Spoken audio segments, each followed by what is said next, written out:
Slim crowd today. So, I was talking about leaving points on the board. The red zone offense against Houston is not up to your standards. Mm-hmm. How do you fix that? How does the offense execute better in those circumstances? Well, I mean, looking back on the game, you look at, first down efficiency inside the red zone wasn't great. Especially the first time, just comes to mind. The very first time we get down there, I mean, we're driving the ball with ease and get down there and call a play that we probably average in the game 6 yards a carry, maybe 7 yards a carry, and for whatever reason we get no gain on that first down play. I think that had a lot to attribute to it. We've been very good in the red zone up to this point. It was one game that we weren't as good as we had been, calling the same plays and doing the same things. So, I just think a lot of it's just, just first down efficiency and then just execution was the biggest thing. I think we just got to, not panic. We're doing a fine job. Just one game can't define our whole season. But like I shared with our offense, what we've done to this point in 6 games, you might as well throw it in the trash. Doesn't really matter. Doesn't matter who's on the watch list. Doesn't matter, where we're at statistically. All that doesn't matter because all that matters is the next 6 games and really the next game, and that's Cincinnati, and that's all that matters. So we got to come every day to prove ourselves and improve what we can do and continue to build on the things that we did in the first half of the season. You guys talk about how the goal is to improve 1% in every area every day, but what were some of the specific areas during the bye week that you worked the offense on and wanted to see them grow? Well, depth, number one. We've got to challenge some other guys to be ready to play and to have no drop off when we got guys that, like Coach just said, we can't play guys 75 snaps a game and expect them to be fresh in the fourth quarter when you go for it on 4th and 6. It's hard, and it's hard to ask those guys to play that many snaps. So the number one thing we really focus on from an offensive staff was just developing our depth, challenging some guys. Hey, man, we need you to pick it up. We know you have the talent. We know you have the ability. It's just time to start playing that way, and so we can get some of the guys off the field. That was the number one thing, and then just doing a lot of self-reflecting, doing a lot of self-scout on ourselves, see where we have major tendencies that we can correct and that we can easily fix.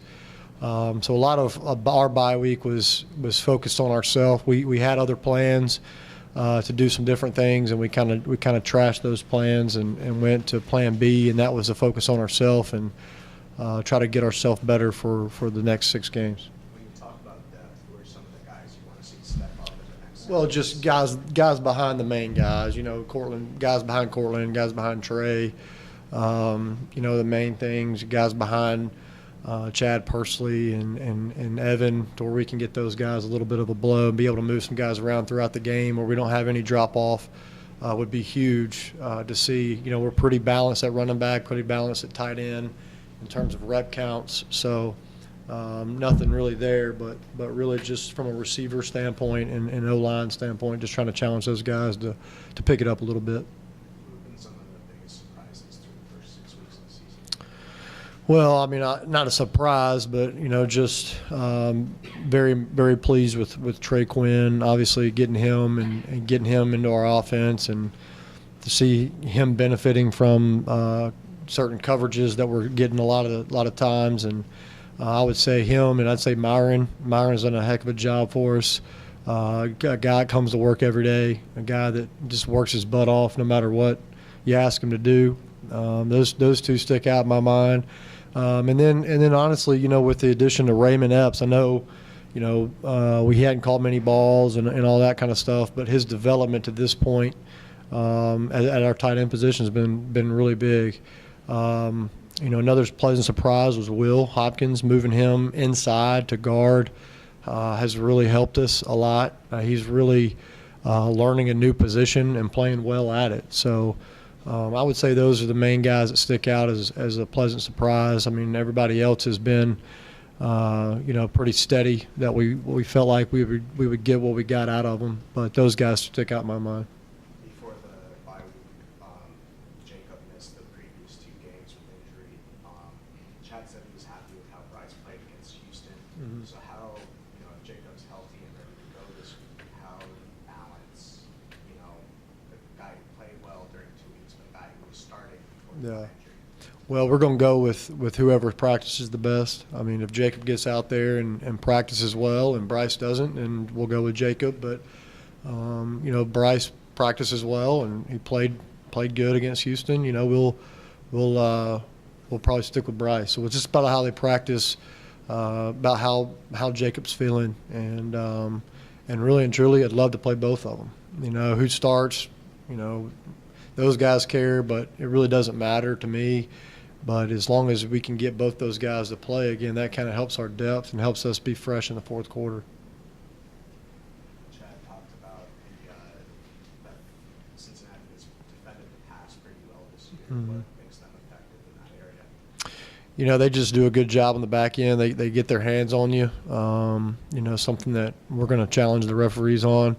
They get their hands on you and they don't let go. I mean, a lot of the time, which sometimes they get the call and sometimes they don't. And when they don't get called, it makes it really tough on the pass offense.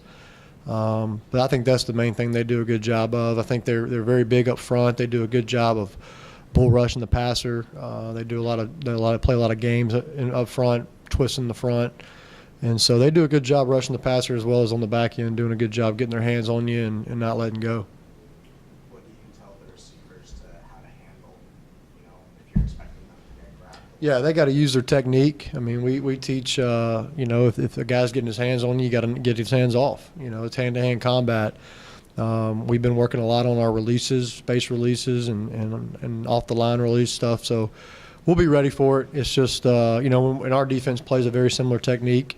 And in practice every day, so it's not like we hadn't seen it, but really gone back and worked on releases and worked on our hand-to-hand combat type stuff in practice because that's what's coming. And Coach Stepp does a drill just about every practice where you're working on getting their hands off. So, I think Cortland got called for that in the last game, which was I didn't think was a very good call, but with being 6'4", 223 this morning. When a guy gets his hands on you, you got to get his hands off. If that guy falls because he's not stronger than Cortland, then that's his problem. It shouldn't be called. But if a DB's getting his hands on you, you got to be able to get his hands off. And if not, you got to be able to call defensive pass interference. So, we'll continue to work on that and just again, what we teach is get their hands off. So, we just got to do a good job of that.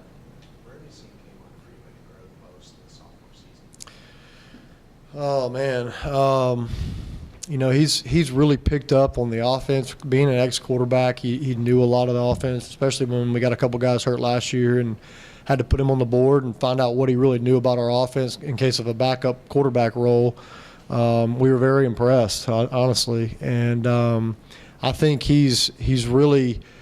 Last year was his first year ever play running back, and I think he's really learning the nuances of the position. I think that he's got to continue to learn that he's not a Braden West. He's not a Xavier Jones. He's more of a power back kind of guy. And when he has his best runs, it's downhill. It's not trying to juke. It's not trying to dance in the hole or anything like that. It's find the hole, hit it, and get behind your pads and run. And you've seen him do that several times this year, and you've seen him not do that several times. But he's learning that, and he's learning.